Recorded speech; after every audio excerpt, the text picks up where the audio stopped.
जब ससुराल में कोई एक इंसान भी आपके साथ खड़ा ना हो और जिस पति का हाथ पकड़कर आप अपना सब कुछ छोड़कर यहाँ आई थी, वही हाथ जब बात बात पर आप पर उठने लगे, तो बताइए एक औरत कहाँ जाए, किस दरवाजे पर जाकर अपना रोना रोए। हाल ही में एक बहन का बहुत ही कष्ट भरा मैसेज मिला मुझे। उन्होंने लिखा था, दीदी मेरी शादी को 3 साल हो गए हैं और मेरे पति हर छोटी छोटी बात का इश्यू बनाकर बहुत मारते हैं। ससुराल में कोई सपोर्ट नहीं है, क्या करूं? मेरी बहन, तुम्हारा यह मैसेज पढ़कर मुझे बहुत दुख हुआ। आज मैं तुम्हें और उन सभी बहनों को जवाब देने आई हूं जो रोज रोज की इस मारपीट और जुल्म को सहने पर मजबूर हैं। हम औरतें चुपचाप मारपीट और जुल्म क्यों सहती हैं? बहनें पूछती हैं कि दीदी मैं क्या करूं? लेकिन पहले यह समझना होगा कि हम यह मार सहते ही क्यों हैं। मार सहना सबसे बुरा है, लेकिन औरत सहती इसलिए है कि उसे लगता है कि वह मजबूर है, जाए तो कहाँ जाए। और यह जाए वाला जो डर है ना, उसके मन में, उसके दिमाग में बचपन से डाल दिया जाता है ना। माँ बाप कह देते हैं, बेटा यह घर तुम्हारा नहीं है, शादी के बाद जहाँ जाएगी ना, तेरा ससुराल ही असली घर होगा, वहाँ पे तेरे माँ बाप होंगे। जब हम शादी करके आते हैं यहाँ पे तो पता चलता है कि मायका तो छूटना तय था और ससुराल कभी अपना बना ही नहीं।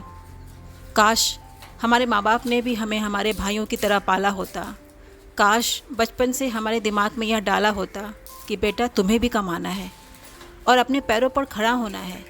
अगर यह सोच बचपन से होती ना, तो आज हर औरत के पर्स में अपने पैसे होते और किसी की हिम्मत नहीं होती कि कोई उस पर हाथ उठा सके, है ना।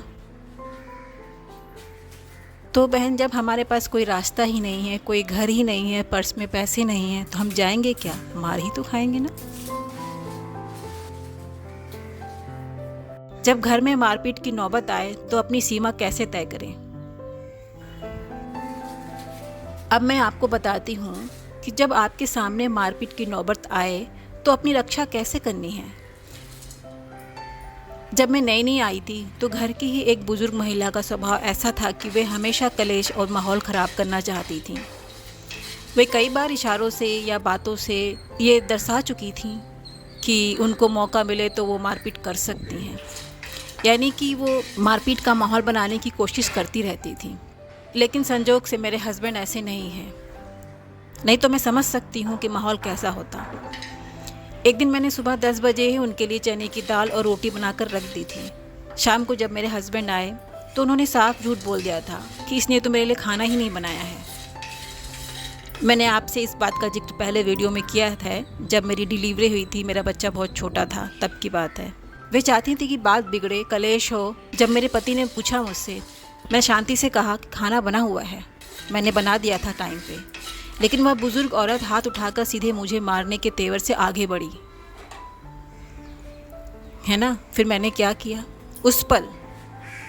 उस पल मैंने अपना स्वाभिमान जगाया। मैंने अपनी उंगली उठाई और साफ कह दिया, अगर किसी ने मुझ पर हाथ लगाने की कोशिश की तो एक धक्का ऐसा दूंगी कि दोबारा उठना मुश्किल हो जाएगा।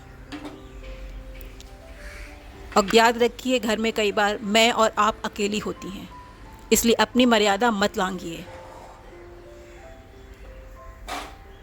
यह तो अच्छी बात है कि मेरे हस्बैंड किसी बात पर हाथ उठाने वाले इंसान नहीं हैं, वे सीधे हैं और कभी मारपीट पसंद नहीं करते। लेकिन बहनों, इतना कहने के बाद वो बुजुर्ग डर गईं, काफ़ी डर गईं। ज़बान तो किसी को कंट्रोल नहीं कर सकती मैं, और मुझे कोई शिकायत भी नहीं किसी की ज़बान से। ज़बान चलती रहे, नो प्रॉब्लम, लेकिन हाथ नहीं उठना चाहिए। जब हाथ उठता है तो औरत का शरीर ही नहीं, आत्मा पे भी जख्म लगते हैं, ये मैं समझ सकती हूँ। लेकिन बहनों, अगर मेरे साथ भी ऐसा हुआ होता कि हस्बैंड भी हाथ उठाते, यह तो अच्छी बात है कि मेरे हस्बैंड किसी पर हाथ उठाने वाले इंसान नहीं हैं, वे सीधे हैं और कभी मारपीट पसंद नहीं करते। लेकिन बहनों, अगर मेरे साथ भी ऐसा होता कि हस्बैंड भी हाथ उठाते या उठाने लगते, तो भी मैं वहाँ चुप नहीं बैठती। मैं क्या करती, मैं आपको यहाँ बताती हूँ। अगर आपके घर में ऐसी परिस्थिति है और पति बात बात पर मारपीट करते हैं, तो आपको भी बिल्कुल चुप नहीं रहना है और ये कदम तुरंत उठाने हैं। तो मेरी बहनों, अगर पति बात बात पर इश्यू बनाकर मारते हैं तो आपको ये काम तुरंत करने होंगे। पहली बार में ही सीमा तय करें।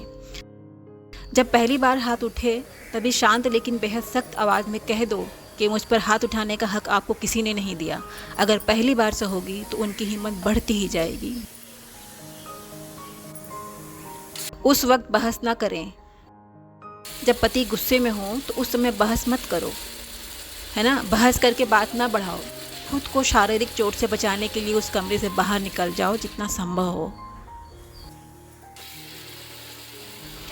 तीसरा, बात को छिपाएं मत और सबूत रखें। अपने मायके वालों या किसी भरोसेमंद इंसान को तुरंत बताओ। चोट लगने पर मेडिकल रिपोर्ट या फोटो संभाल कर रखो। जुल्म को चार दीवारी में छिपाना अपनी कमजोरी बनाना है। दूसरे की हिम्मत बढ़ती ही जाएगी। चौथा, कानून और हेल्पलाइन की मदद लो। अगर मारपीट रुक ही नहीं रही है तो डरना छोड़ दो। महिला हेल्पलाइन 1091 या पास के थाने में शिकायत दर्ज कराओ। कानून आपकी सुरक्षा के लिए ही बना है।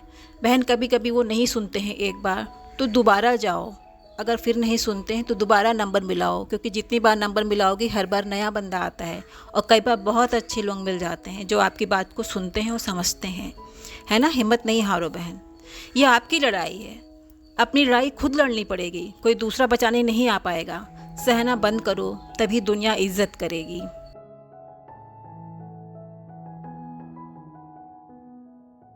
आत्मसम्मान के साथ सुंदर घर गृहस्थी कैसे बसाएं। तो बहनों, अंत में जैसा कि मैं हमेशा कहती हूँ, हमारे और आपके पति दुनिया के सबसे अच्छे पति हैं। वे दिल के बुरे नहीं हैं, वे तो हमारे घर की नींव हैं। इन्हीं से हमारा घर परिवार है।